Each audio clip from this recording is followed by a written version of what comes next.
चलिए, जय जिनेन्द्र। आज से आगम साधना इस शिविर में हम स्तुति विद्या इस ग्रंथ का अध्ययन करने वाले हैं।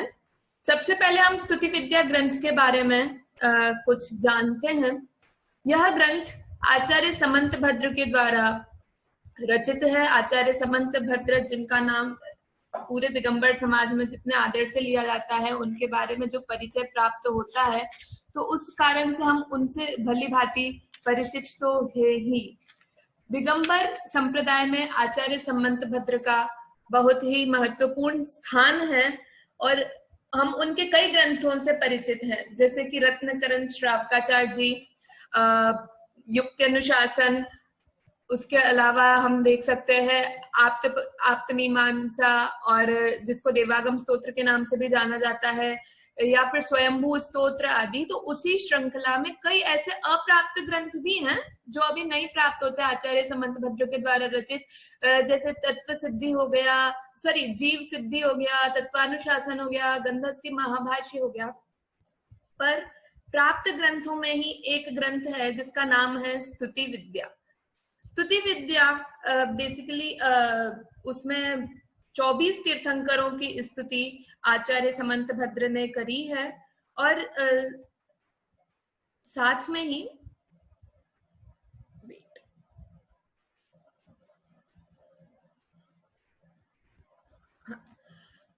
इस ग्रंथ में लगभग 116 श्लोक हैं। इसीलिए इसका नाम जिन स्तुति शतक या इस प्रकार से भी पाया जाता है। वस्तुतः 116 छंद होने पर ही फिक्स 100 छंद नहीं है। उसके बाद भी जिन शतक कहने का मूल ये है क्योंकि तब शतक आदि जो नाम एक तरह से आकर्षित करने वाले हैं, और शतक की संख्या से ही समीप में यह था, इस कारण से इसे जिन शतक नाम भी इस ग्रंथ को दिया जाता है। अब इस ग्रंथ में ऐसा क्या अलग है अन्य आचार्य समंत भद्र के ग्रंथों से? तो अन्य ग्रंथों में आचार्य समंत भद्र का सिद्धांतों के ऊपर जो पकड़ है, जो न्याय के ऊपर आचार्य समंत भद्र का कमांड था, वो बहुत ही स्पष्टतया झलकता है। भले ही हम युक्ति अनुशासन ग्रंथ देख लें अथवा आप्त मीमांसा आदि ग्रंथ देख लें, और उनके लिए तो कितने ज्यादा प्रसिद्ध है कि वे वाद विवाद को तो हमेशा ही तत्पर रहते थे कि कोई भी आप आइए और मैं वाद के लिए एक सिंह की तरह विचरण कर रहा हूं। मतलब इतने निर्भीक होकर वे अन्य मतियों के साथ वाद विवाद करने में भी सक्षम थे। तो इतना महत्वपूर्ण, लेकिन स्तुति विद्या में आचार्य समंत भद्र के काव्य वैशिष्ट्य के बारे में बहुत ही स्पष्टतया झलकता है। इस ग्रंथ में चित्रालंकारों का बहुत ही सुंदर प्रयोग किया गया है। अलंकार हम जानते ही हैं कि जिनसे कोई भी काव्य है उसकी सुंदरता बढ़ती है, उसको अलंकार कहते हैं। तो मेनली 2 अलंकार होते हैं, शब्दालंकार और अर्थालंकार।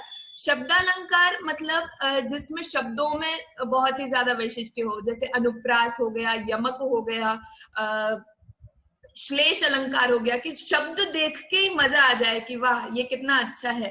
और अर्थ में क्या होता है, जिसमें अर्थगत वैशिष्ट्य उत्पन्न होता है, जैसे उपमा, रूपक इत्यादि अनेक। उसी तरह चित्रालंकार भी शब्दालंकारों में ही आता है, पर चित्र अलंकार उसे कहेंगे कि जो भी श्लोक है उसे किसी विशिष्ट स्थिति में जमाने पर उसमें कोई पैटर्न, कोई डिजाइन उत्पन्न हो, चित्र सा बन जाए, उसे चित्रालंकार कहेंगे। तो आचार्य समंत भद्र के इस ग्रंथ में केवल मतलब हर श्लोक में चित्रालंकार का कोई ना कोई उदाहरण है ही, और हर उदाहरण को देख कर हमें इतना आकर्षण उत्पन्न होगा, इतना प्रमोद उत्पन्न होगा कि जो आचार्य सिद्धांतों में इतना अग्रणी स्थान रखते हैं, उनका काव्य कला वैशिष्ट्य भी कम नहीं है। साथ ही इस तरह जैन आचार्यों भी, क्योंकि संस्कृत साहित्य कई हम इतिहास में देखते हैं, तो अन्य साहित्यों को जितना महत्व मिलता है, कहीं ना कहीं हमारा साहित्य उसमें लोग थोड़ा कम आंकते हैं। क्यों? क्योंकि जैन आचार्य का नाम पढ़ते ही वो कहते हैं ये तो जैन ग्रंथ है। अन्य धर्मों का कोई ग्रंथ होगा तो भले ही वह धार्मिक ग्रंथ हो, पर उसे साहित्यिक बढ़ावा दे देकर कहेंगे कि नहीं इसमें तो साहित्यिक तो कितना वैशिष्ट्य है, और ऐसा कह कर संस्कृत साहित्य में भी रामायण महाभारत आदि कोट्स में लगाते हैं।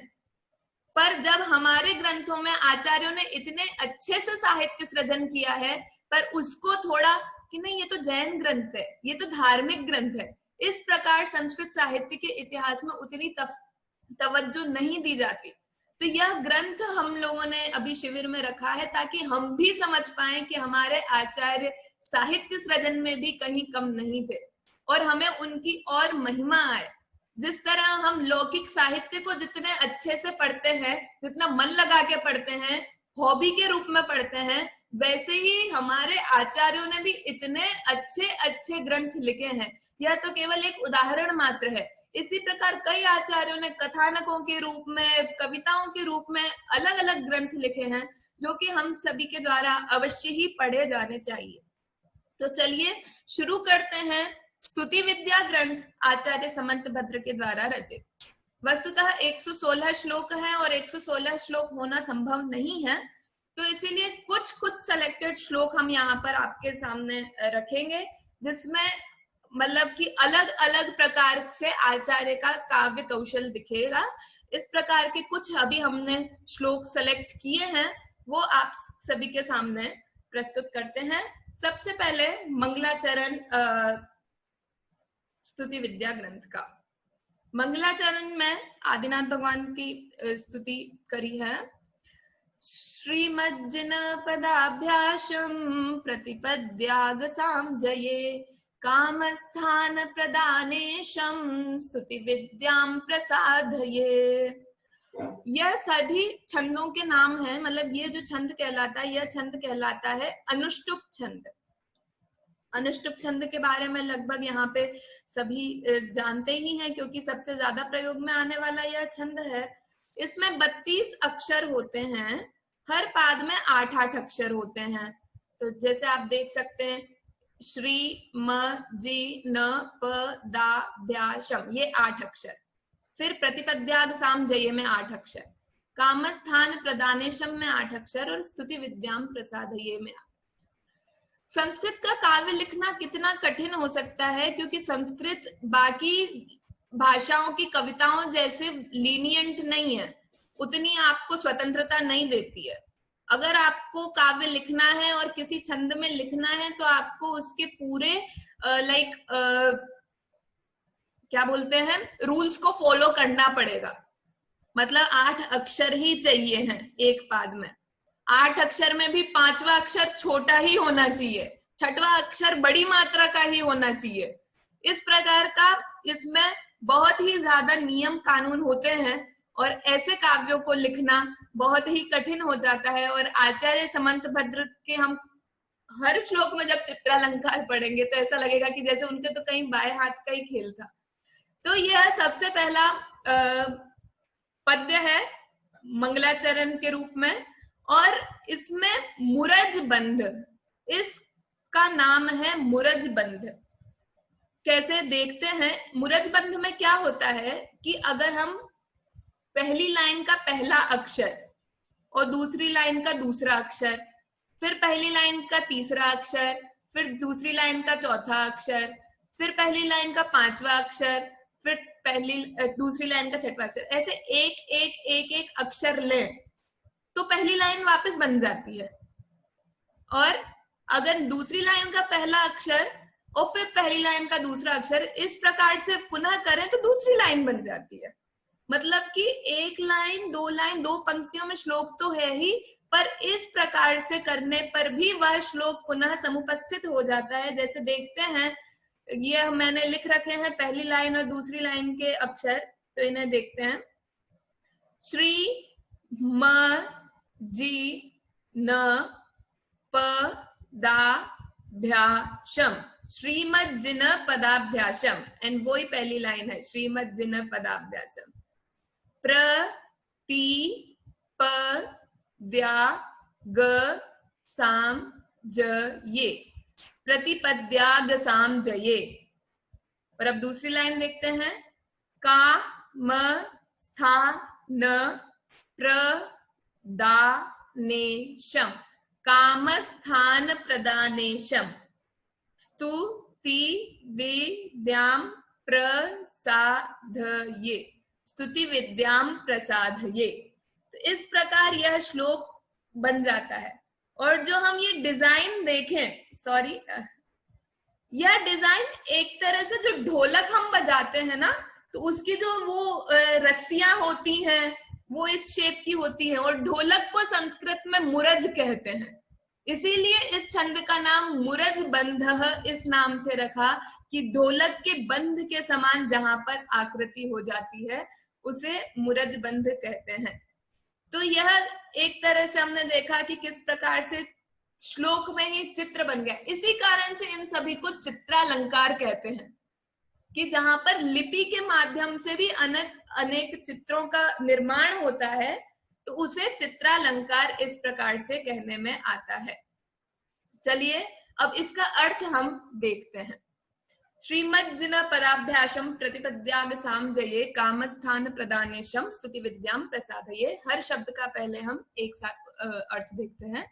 पहला शब्द है श्रीमत। श्रीमत का मतलब होता है श्रीमान। इस शब्द में मतुप प्रत्यय है। मतुप प्रत्यय मतलब होता है वाला। किसी चीज से हम युक्त होते हैं तो मतुप प्रत्यय लगता है। जैसे हम बोलते हैं बुद्धिमान, किसको बोलते हैं? जो बुद्धि वाला हो उसे बोलते हैं बुद्धिमान। वैसे ही जो श्री वाला हो वह है श्रीमान। श्री अर्थात लक्ष्मी। तो जो केवल ज्ञान आदि लक्ष्मी से युक्त है, अर्थात जो अंतरंग बहिरंग लक्ष्मी से युक्त है, ऐसे श्रीमत। जिन, जिन मतलब जिनेन्द्र भगवान। पदाभ्यासम, पदाभ्यासम चरण के समीप। अभ्यास मतलब हो जाएगा समीप, तो चरण के समीप। प्रतिपद्य, प्रतिपद्य मतलब पहुंचकर। तो जिनेन्द्र भगवान के चरणों के समीप पहुंचकर, जाकर। आगसाम, आगसाम मतलब होता है, आगह मतलब होता है पाप, और उसी का षष्ठी बहुवचन, षष्ठी बहुवचन मतलब का। तो पापों को या पापों के, ठीक है, पापों के। आगसाम मतलब पापों के। जये, जीतने के लिए। भगवान के पास क्यों गए? तो आगसाम जये, पापों को जीतने के लिए। और फिर आगे है कामस्थान प्रदानेशम। इसको अलग अलग अगर हम करें तो कामस्थान प्रदानेशम। काम मतलब होता है कोई भी हमारा इष्ट हो, कोई भी हमारी इच्छा हो, उसको काम बोलते हैं। जैसे यही हमारी मंगल कामना है, तो कामना है, इच्छा है। तो वैसे ही काम का जो स्थान है, मतलब जो हमारा इष्ट स्थान है उसको। तो ये तो मतलब इस काम स्थान के हम दो अर्थ लगा सकते हैं। या तो हम इसको कामस्य स्थानम, कि काम का जो स्थान है, मतलब जो हमारा इष्ट स्थान है। यहाँ पर हुआ षष्ठी तत्पुरुष समास, तो जो काम का स्थान है मतलब जो हमारा इष्ट स्थान है, या तो उसको, या फिर अगर हम द्वंद्व समास करेंगे तो काम और स्थान को। यहाँ काम मतलब हो जाएगा संसारी सुख, और स्थान मतलब हो जाएगा मोक्ष। तो काम स्थान में एक जगह तो हो जाएगा हमारा इष्ट स्थान अर्थात सीधा मोक्ष, या एक अन्य तरह से हम उसका अर्थ करेंगे तो काम स्थान का अर्थ हो जाएगा कि संसारिक सुख भी, और स्थान मतलब मोक्ष सुख भी। तो ऐसे, तो काम स्थान को मतलब काम और स्थान को, या काम के स्थान को प्रदानेशम, प्रदान करने में जो ईश है। ईश मतलब होता है समर्थ। तो जो काम को, इष्ट स्थान को प्रदान करने में समर्थ हैं, ऐसे जिनेन्द्र भगवान। जो ये काम स्थान प्रदानेशम है ना, ये है श्रीमद जिन पदाभ्यासम का विशेषण। क्यों? क्योंकि दोनों में द्वितीय एक वचन, द्वितीय एक वचन है, और हमने सीख रखा है कि जहां पर भी समान विभक्ति समान वचन होता है तो वहां विशेषण विशेष्य संबंध हो जाता है। तो यहाँ पे श्रीमद जिन पदाभ्यास कैसे है? तो काम स्थान प्रदानेश है, मतलब जिनेन्द्र भगवान के चरण कमल कैसे हैं? तो कि जो काम स्थान को प्रदान करने में समर्थ हैं, उनको नमन, उनके पास जाकर स्तुति विद्याम प्रसादये, स्तुति रूपी विद्या को साधता हूं। जैसे पहले जमाने में अलग अलग हमने, अंजन चोर ने क्या किया था, आकाश गामिनी विद्या सिद्ध करी थी, है ना। तो ये विद्याओं को सिद्ध किया जाता है। जब नेमिनाथ भगवान का पूर्व भाव पढ़ते हैं तो वहां पे जो क्या नाम था, प्रीतिमती नाम था शायद, तो उन्होंने क्या किया था, गति विद्या को सिद्ध किया था। तो इस प्रकार विद्याओं को सिद्ध किया जाता है। तो ये भगवान 24 तीर्थंकर रूपी जो 24 तीर्थंकर भगवान की जो स्तुति है, ऐसी स्तुति रूपी विद्या को मैं अब सिद्ध करता हूं। मतलब 24 तीर्थंकरों की स्तुतियां अब मैं करने जा रहा हूं। यहाँ पर 116 श्लोक तो हैं, पर 24 तीर्थंकरों के लिए इक्वली डिवाइडेड नहीं है कि हर तीर्थंकर के लिए इतने श्लोक हैं। कहीं पर जैसे हम आदिनाथ भगवान का देखेंगे तो 15 श्लोकों में है, कुछ तीर्थंकरों के 2 श्लोकों में ही है। पर इस प्रकार अलग अलग श्लोकों को कुल मिलाकर 116 श्लोक हो जाते हैं। अभी तक आप लोगों में से किसी को कुछ पूछना हो तो आप प्लीज पूछ सकते हैं, बीच में बता दीजिएगा तो हम रुक भी सकते हैं। इसका हम अन्वय देख लेते हैं। ये तो अभी हमने वर्ड टू वर्ड मीनिंग देखा, पर अभी क्या शब्द ऊपर नीचे है ना, तो थोड़ा अर्थ समझने में कठिनाई हो रही है। तो श्लोकों को हम एक लाइन में बना लेते हैं, एक लाइन में लिख लेते हैं ताकि उसका अर्थ समझने में आसानी हो। तो देखते हैं, क्योंकि प्रसाद ये उत्तम पुरुष एक वचन की क्रिया है, तो कर्ता बिना यूज किए भी हमें पता चल जाता है कि अहम ही कर्ता होगा। जैसे हम बोलते हैं ना पठामी, तो अगर अकेला पठामी बोला तो ये बोलने की जरूरत नहीं है कि कौन पढ़ रहा है, पठामी है तो अहम ही होगा उसका कर्ता। वैसे ही प्रसाद ये, तो ये भी उत्तम पुरुष एक वचन का, ये तो अहम मतलब मैं कैसा, तो मैं कामस्थान प्रदानेश श्रीमज्जिन पदाभ्यास के प्रतिपद्य पास में जाकर आगसाम जये पापों को जीतने के लिए स्तुति विद्याम प्रसाद ये स्तुति विद्या को साधता हूं। तो यह पूरे श्लोक को अगर हम लाइन से देखें तो इस प्रकार इसका अर्थ निकलता है। अभी एक और बात यहाँ पर है कि हमने बोला था ना कि अगर सेम विभक्ति वचन होता है तो फिर विशेषण विशेष्य होता है। तो यहाँ पे स्तुति विद्या में भी द्वितीय एक वचन है, तो काम स्थान प्रदानेश को स्तुति विद्या का विशेषण क्यों नहीं कहा? तो यह यहाँ पर विकल्प है कि हम काम स्थान प्रदानेश को स्तुति विद्या का भी विशेषण कर सकते हैं, पर उसकी व्युत्पत्ति कुछ अलग हो जाएगी, क्योंकि स्तुति विद्या तो स्त्रीलिंग शब्द है ना, तो उस हिसाब से होना चाहिए। तो क्या काम स्थान को प्रदान करने में जो ईश लिखा है वो एक शब्द आता है ईश, ईश शब्द ही आता है, श में हलंत आता है जिसका एक वचन में रूप बनता है इट, उसका अर्थ होता है इष्ट। तो काम स्थान को प्रदान करने के लिए जो इष्ट है, मतलब कि काम स्थान को प्रदान करने के लिए जो साधन बनेगी, ऐसी स्तुति विद्या का मैं करता हूं। तो पक्ष में अगर हम काम स्थान प्रदानेश को पुल्लिंग रूप में लेंगे तो श्रीमज्जन पदाभ्यासम का विशेषण बनेगा, और काम स्थान प्रदानेश को अगर हम स्त्रीलिंग में लेंगे तो यह स्तुति विद्या का विशेषण बनेगा। तो हम ये भी कह सकते हैं कि कैसे हैं जिनेंद्र भगवान, तो श्री कामस्थान प्रदानेश हैं, या हम ये भी कह सकते हैं कि स्तुति विद्या कैसी होने वाली है, तो कामस्थान प्रदानेश यह स्तुति विद्या होने वाली है। एक बात बताना भूल गई मैं कि यह जो भी अर्थ किए हैं, यह आचार्य वसुनंदी ने स्तुति विद्या पर टीका करी है, उस टीका के आधार पर ये सभी अर्थ किए गए हैं।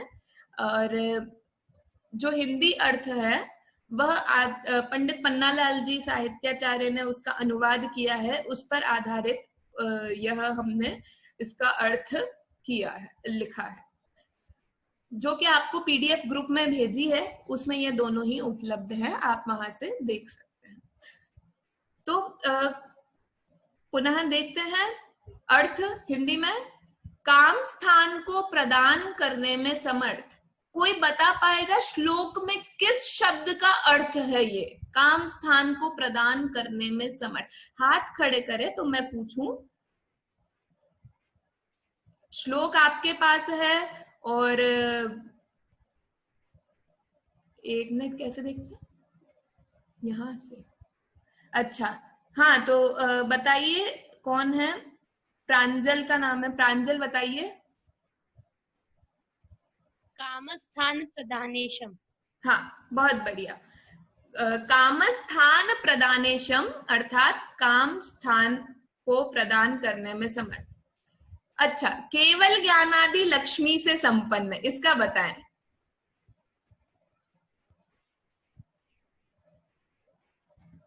केवल ज्ञान आदि लक्ष्मी से संपन्न, आप सब लोग के पास श्लोक भी मैंने इसीलिए वापस लिख रखा है जी। दृढ़ता बताएं। श्रीमज्जिन पदाभ्यासम। क्या सही है ये? श्रीमज्जिन अकेला श्रीमत, अकेला श्रीमत।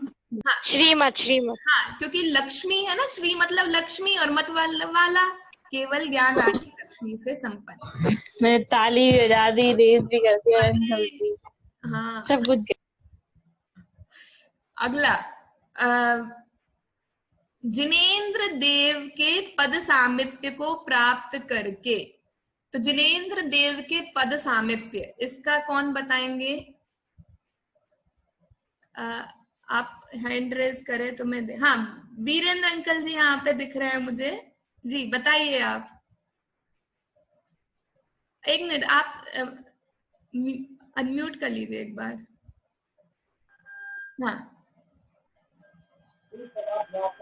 हाँ, बहुत बढ़िया। जिन पदाभ्यासम अर्थात जिनेंद्र देव के पद सामीप्य को प्राप्त करके, सॉरी, जिनेंद्र देव के पद सामीप्य, अब को प्राप्त करके, प्राप्त करके के लिए वीणा जी हैं, बताएं।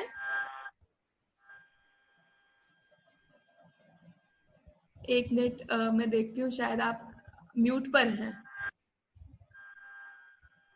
आप म्यूट पर हैं। हाँ, प्राप्त करके, इसके लिए क्या शब्द प्रयोग में लिया है यहाँ पर?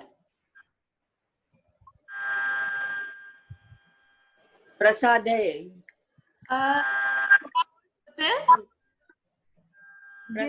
भगवान के चरणों को प्राप्त करके, चरणों के पास नहीं है शब्द, चरण पद, प्रतिपद्य, प्रतिपद्य। हाँ, बहुत बढ़िया, प्रतिपद्य। प्रतिपद्य अर्थात उसके पास में जाके, पापों को, इसके लिए क्या शब्द है? पापों को, आगसाम। बहुत बढ़िया, आगसाम। आगसाम यह शब्द है। और अब आप लोगों में से हैंड रेज करें बताने के लिए कि जीतने के लिए। प्राक्षी, जय। हाँ, जये। जये, जी शब्द का चतुर्थी एक वचन, जये, जीतने के लिए। स्तुति विद्या को, आस्था। स्तुति विद्या। बढ़िया, स्तुति विद्या को, तो स्तुति विद्याम साधता हूँ। रुचि जैन जी हैं भोपाल से। हाँ भाभी, आप बताइए। साधता हूँ, प्रसाद है। हाँ, बहुत बढ़िया, प्रसाद। ये इस प्रकार से हमने इस श्लोक का अर्थ देखा कि काम स्थान को प्रदान करने में समर्थ, केवल ज्ञानादि लक्ष्मी से संपन्न। अभी हाथ खड़े कर रहे हैं कोई, तो आप मतलब कि कुछ पूछने के लिए कर रहे हैं तो खड़े रहने दीजिए, अदरवाइज। अवधि, कुछ पूछना है? नहीं दीदी। तो इसीलिए मैं लिखता हूँ। अब जो कहा था ना कि कई काम स्थान प्रदानेश को अगर हम स्तुति विद्या का विशेषण लेंगे तो क्या अर्थ होगा कि स्तुति विद्या काम स्थान को प्रदान करने में समर्थ है। इस प्रकार मुरज बंद में लिखा गया यह श्लोक आचार्य समंतभद्र का मंगलाचरण रूप में। इसमें से अगर आपको कुछ प्रश्न हो तो आप पूछें, नहीं तो हम अगले श्लोक की ओर बढ़ते हैं। नहीं, 3, 2, 1 हो गया। चलिए अगला श्लोक है, हमने इसी ग्रंथ का तीसरा और चौथा श्लोक लिया है। दोनों श्लोकों को साथ में पढ़ना जरूरी है क्योंकि वो दोनों का साथ में ही अर्थ निकलता है, जोड़े में वो श्लोक है। तो चलिए देखते हैं उन श्लोकों को। धिया ये गाना है, धिया ये श्रित ये ताट्या यानुपायान्वरानताः ये पापा यात पारा ये श्रिया याता न तन्वत आसते सततं ये च सती पूर्वक्षयालये ते पुण्यदारता यातं सर्वदा माभिरक्षत। ये दोनों श्लोक युग्म है क्योंकि जोड़े में है, प्लस इनका जो बनने का तरीका है उसे हम कहेंगे अर्धभ्रमः। अर्धभ्रमः क्यों कहेंगे कि हमने हर पाद को पहले लाइन से लगा लिया। आप देख सकते हैं 10 मिनट में कक्षा खत्म होने वाली है, तो हाँ चलिए हमने चारों पादों को एक साथ लगा लिया। अब हम क्या करेंगे, हर पाद का पहला पहला अक्षर लेना है। ठीक है, मेरा कर्सर दिख रहा है ना आपको, कर्सर यूज कर रही हूं मैं, तो ठीक है। तो पहला पहला अक्षर हमको पहले लेना है हर पाद का, फिर पीछे से शुरू करना है, लास्ट अक्षर लेना है, 1 2 3 4, और ये करेंगे तो हमारा पहला पाद तैयार है। फिर हम दूसरा अक्षर लेंगे और फिर सेकंड लास्ट अक्षर लेंगे, तो हमारा दूसरा पाद तैयार है, और इसी प्रकार आगे करते जाएंगे। चलिए देखते हैं, मैंने आपकी सरलता के लिए यहाँ पर नंबर भी डाल दिए हैं कि कौन सा अक्षर किसके बाद लेना है, तो आपको थोड़ा समझ में आएगा। चलिए, धिया ये श्री त ये ताड़त्या, पहली लाइन क्या है, धिया ये श्री त ये ताड़त्या। फिर आगे देखते हैं, एक मिनट, यानुपाया वरानता, यानुपायान्वरानता, ये पापा यात पाराये, ये पापा यात पाराये, श्रिया याता न तन्वत, श्रिया याता न तन्वत, क्योंकि आधी बार ऐसे घूमना पड़ता है, फिर आधी बार ऐसे घूमना पड़ता है, तो इसीलिए इसका नाम है अर्धभ्रमः, कि ऐसे घूमो ऐसे घूमो, ऐसे घूमो ऐसे घूमो। तो हम सोच सकते हैं कि कितनी बुद्धिपूर्वक यह श्लोक बना होगा। क्यों? क्योंकि लाइन से भी हमको जो बनाना है और उसके बाद ऐसा भी करना है, तो और अर्थ भी बनना चाहिए। कोई हम ये अगर हम कोशिश करें और हर कुछ ही अ से अनार आ से आम लिख के बना दें कि हमने भी बनाया, वैसा नहीं, बकायदा इसमें अर्थ भी निकल रहा है। ऐसा आचार्य समंतभद्र द्वारा रचित अद्भुत श्लोक। अगला श्लोक भी कुछ इसी प्रकार है, अर्धभ्रमा ही है। आसते स तम ये च, या हम यहाँ श्लोक में देखते हैं तो आ स ते त, फिर पीछे से शुरू करते हैं, त ये च, आसते सततम ये च, सती पूर्वक्षयालये,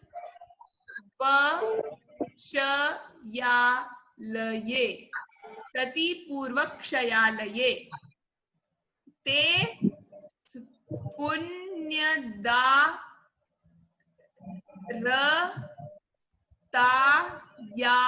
पुण्यदारतायातम, ते पुण्यदारतायातम। फिर कहाँ चले गए, सर्वदा माभिरक्षत, सर्वदा माभिरक्षत। इस प्रकार इन दोनों में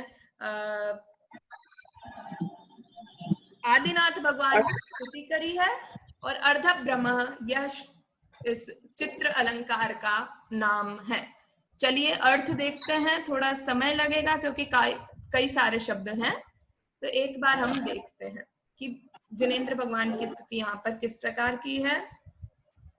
धिया, धी मतलब होता है बुद्धि, और उसका तृतीया एक वचन धिया, तो बुद्धि से, के जो, यत शब्द का है यह यव ये, तो ये मतलब जो, श्रित या मतलब आश्रित, ठीक है, आश्रित, उसका श्रिता का तृतीया एक वचन, श्रिता शब्द का तृतीया एक वचन, उसका अर्थ होगा आश्रित।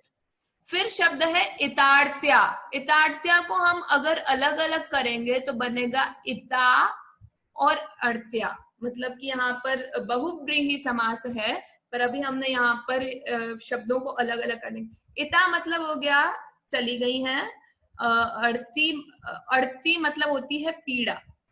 तो अब आप देख सकते हैं कि धिया, श्रुतिया, अर्थ्या, कुछ लगा सकते हैं आप दिमाग, मतलब क्या है ये तीनों? विशेषण विशेष्य है क्योंकि तीनों में सेम विभक्ति सेम वचन है। हाँ, कोई पूछ रहे हैं कुछ? नहीं, ठीक है। तो धिया, ये श्रुत, ये तार्थ्या, कि जो भगवान कैसे हैं कि जिनकी पीड़ा चली गई है, नष्ट को प्राप्त हो गई है, ऐसी जो श्रुतिया, आश्रय लेने योग्य जो बुद्धि है, और हमने पढ़ रखा है सह के योग में तृतीया, है ना, सह के योग में तृतीया लगती है, और इन तीनों में तृतीया विभक्ति का प्रयोग किया गया है। सह शब्द का प्रयोग नहीं है, पर तो भी यहाँ पर आक्षेप हो जाएगा। तो भगवान कैसे हैं कि पीड़ा रहित सेवन योग्य बुद्धि से जो सहित है। पीड़ा रहित मतलब कष्टों का जहां पे कोई भी अंश नहीं है, ऐसी मतलब कि अनंत सुख संपन्न जो बुद्धि है। सॉरी, किसी ने कुछ लिखा है, अच्छा ओके, अभी पढ़ा मैंने मैसेज, ठीक है, अभी आगे देखते हैं। तो कहाँ थे कि जिन्होंने बुद्धि से, कैसी बुद्धि से सहित है, तो पीड़ा रहित मतलब अनंत सुख रूपी जिनका ज्ञान है, प्लस जो सबके द्वारा आश्रय लेने योग्य है, सबके द्वारा सेवन करने योग्य है। इसके दो अर्थ ले सकते हैं कि वह बुद्धि भी जिनेंद्र भगवान का आश्रय ली हुई है, मतलब वो भगवान का ज्ञान भी भगवान के आश्रित है, इसी कारण से वह भी पूज्य है, और प्लस हम लोगों के द्वारा भी जिनका आश्रय लिया जाना चाहिए, इससे सहित वे जिनेंद्र भगवान। फिर यानोपायान वरानता, कि जिनको, उपाय मतलब होगा कि अय मतलब होता है जानने योग्य, जहां हमको जाना चाहिए, और उप मतलब पास में, तो जिनके पास जाना चाहिए, जिनकी पूजा करनी चाहिए, ऐसे जो उपाय हैं, ऐसे जिन भगवान को, जिन सेवन योग्य पुरुष को वराह, वरा मतलब श्रेष्ठ, ऐसे श्रेष्ठ लोग मतलब कि 100 इंद्र आदि भी नताह नमस्कार करते हैं, ऐसे जिनेंद्र भगवान। फिर ये अपापाह, पाप मतलब पाप, अपाप मतलब जो पाप नहीं है, पाप से रहित हैं, जिनके सभी पाप नष्ट हो गए हैं, ऐसे ये अपापाह जो अपाप है। यात पाराह, यात मतलब होता है जाना, और पार, पार चले गए हैं, तो संसार समुद्र के पार चले गए हैं, या फिर जिन्होंने सभी 6 द्रव्यों के पार को पा लिया है, मतलब केवल ज्ञानी हो गए हैं, पूर्ण ज्ञानी हो गए हैं। ये वापस जो श्रिया आयातान अतन्वत, आयात, आयात मतलब होता है ना इंपोर्ट होता है कोई भी सामान, तो आयात हुआ, तो जो शरणागत है, शरण में आए हैं, ऐसे जीवों को, द्वितीय बहुवचन है, तो आयातान, आए हुओं को, अतन्वत फैला दिया। तनु विस्तार धातु है, लंग लकार का बहुवचन, जिन्होंने आए हुओं को फैला दिया, फैला दिया मतलब विस्तार को प्राप्त करा दिया। किसके द्वारा? तो श्रिया, लक्ष्मी के द्वारा, केवल ज्ञान रूपी लक्ष्मी के द्वारा, जिन्होंने शरणागतों को भी विस्तार को प्राप्त करा दिया। मतलब अब केवल ज्ञान रूपी लक्ष्मी से सहित कर दिया, या फिर स्वयं के केवल ज्ञान से जिनको सम्यक ज्ञान आदि की प्राप्ति कराई, उनको विस्तार प्राप्त करा दिया। ऐसे जिनेंद्र भगवान हैं। और आगे अगर आप लोग अभी करना चाहें ये श्लोक का अर्थ, तो क्योंकि 1 मिनट ही बाकी है तो हम वापस ज्वाइन करें, अदरवाइज हम लोग शाम की कक्षा में करेंगे जैसा आप लोग बताएं, क्योंकि अभी श्लोक काफी लंबा भी चले, मतलब कि एक श्लोक का अर्थ बाकी है, एक श्लोक तो हो चुका है। तो आप जैसा बताएं फटाफट बता दीजिए, तो उस अनुसार करेंगे। क्योंकि आज वीर शासन जयंती है तो कई लोगों को अलग प्रोग्राम भी होंगे, तो जैसा भी आप अनम्यूट करके बता दें ताकि उस हिसाब से हम मीटिंग करें। अदरवाइज कंटिन्यू करिए, कंटिन्यू करिए, कंटिन्यू करें, ठीक है। तो फिर अभी इसके बाद जैसे क्लास खत्म होगी मैं वापस स्टार्ट करती हूँ, तो आप लोग रहिएगा। आसते, हाँ किसी को भेज, चलिए अभी स्टार्ट किया है वापस कि ये इतार्त्या श्रुतिया धिया सह, कि जो पीड़ा रहित सेवन योग्य बुद्धि के सहित है, जिनको बराह नताह, उत्तम पुरुष भी जिनको नमस्कार करते हैं, ये अपापाह, पाप रहित हैं, ये यात पाराह, पार को जो प्राप्त हो चुके हैं, ये आयातान श्रिया अतन्वत, जो आगंतुक लोगों को श्रिया, अपनी लक्ष्मी से विस्तार को प्राप्त करा देते हैं, विस्तृत करते हैं, ये सततम, जो हमेशा ही सती पूर्वक क्षयालये, सम्यक उत्कृष्ट अक्षय आलय में आसते, आसीन रहते हैं, विराजमान रहते हैं, ये पुण्यदा, जो पुण्य को प्रदान करते हैं, ते ऐसे जिनेंद्र भगवान, यहाँ आदिनाथ भगवान की स्तुति है, तो ऐसे आदिनाथ भगवान, ऐसे जिनेंद्र भगवान, माँ मुझको, कैसा हूं मैं? रतायातम, भक्ति से आया हूं, भक्तिवश भगवान के पास आया हूं, मुझे सर्वदा हमेशा ही अभिरक्षत, अभिरक्षा करें, मेरी सदा रक्षा करें। इस प्रकार से यहाँ पर इस श्लोक का अर्थ समझ में है। यह श्लोक अकेले ही पढ़ने लायक नहीं है, याद करने लायक भी है, क्योंकि स्तुति ही है। तो हम इन श्लोकों को याद करें, भगवान के सामने जब कभी भी जाएं तो हम उनके सामने भी भगवान की महिमा इस प्रकार से गा सकते हैं। चलिए अर्थ हम देखते हैं। जो पीड़ा रहित,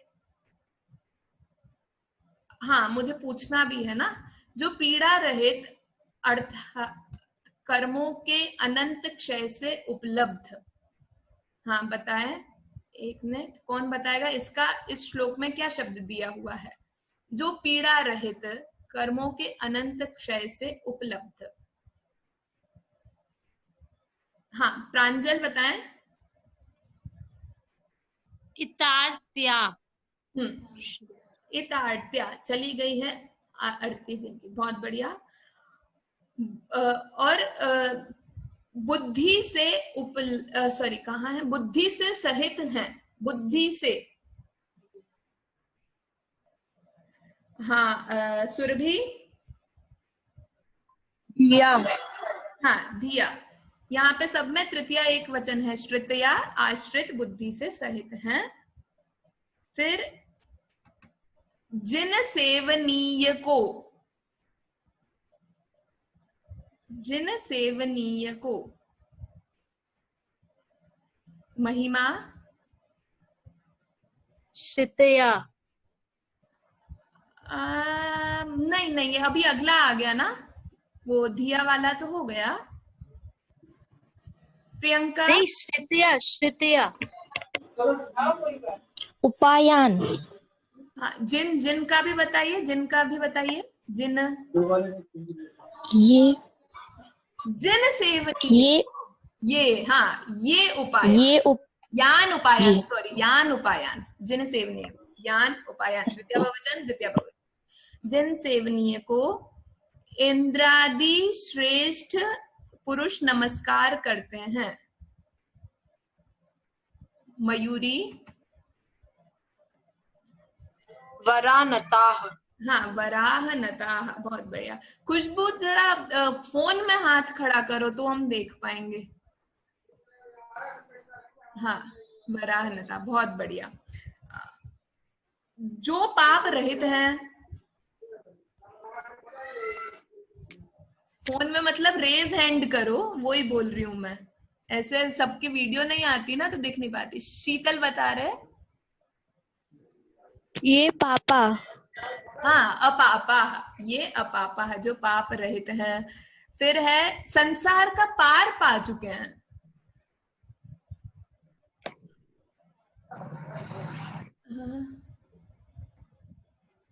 हाँ, श्रुति बताएं। यात पारा। हाँ, यात पारा है, जो यात पार, पार को पार चुके हैं। जो शरणागत को, अकेला इतना, शरणागत को। रश्मि। ये आयतान। आयातान। लक्ष्मी द्वारा।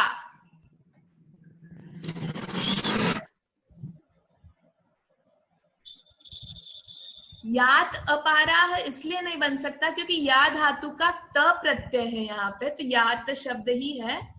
यातः पारः येन, सॉरी, यातः पारः यैहि ते, इस प्रकार से यहाँ पर बहुव्रीहि समास है। चले गए हैं पार जो वे।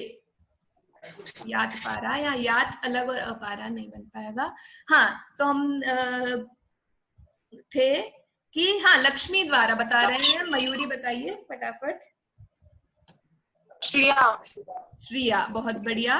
और विस्तृत करते हैं। अनवत। अतन्वत, अतन्वत। हाँ, अतन्वत। हाँ, बढ़िया। अब अगला है उत्कृष्ट अविनाशी मोक्ष मंदिर में सदा, मोक्ष मंदिर में, उत्कृष्ट अविनाशी मोक्ष मंदिर में। हाँ, वीना जी बता रहे हैं। सती पूर्व अक्षालय। हाँ, बहुत बढ़िया। सती पूर्वक क्षयालय, यह यहाँ पे आएगा।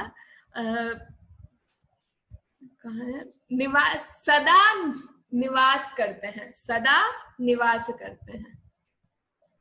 हाँ, खुशबू बताओ। सततम आसते। हाँ, सततम आसते, बहुत बढ़िया। वे कल्याण प्रदाता।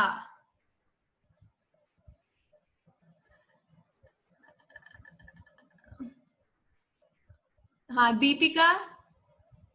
दीपा दीदी तो नहीं है। ते पुण्यदा। हाँ, ते पुण्यदा, ते पुण्यदा। बहुत बढ़िया। ते पुण्यदा। जिनेन्द्र देव अब भक्ति से सन्मुख आए। भक्ति से सन्मुख आए। हाँ, बताएं। हाँ, सुलभ भैया बता रहे हैं, बताएं सुलभ भैया। रतायातम। हाँ, बढ़िया। भक्ति से सन्मुख आए, रतायातम, रतेन आयातम, रतायातम, बहुत बढ़िया। मुझ भक्त की सदा रक्षा करें, ये कौन बताएंगे? हाँ, अवधि।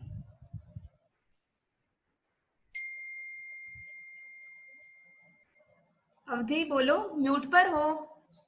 हाँ। यातम अनायत, यातम अनायतम। नहीं, मुझ मेरे के लिए क्या माँ है? भी रक्षत, माँ भी रक्षत। हाँ, सर्वदा माँ भी रक्षत, मेरी हमेशा ही रक्षा करें। इस प्रकार आज हमने अभी तक 3 श्लोक देखे हैं आचार्य समंत भद्र के। आप लोगों को इसमें से कुछ पूछना है तो आप पूछ सकते हैं। फिर आगे का जो भी है श्लोक हम देखेंगे। कौन पूछ रहा है? प्रांजल, कुछ पूछना है?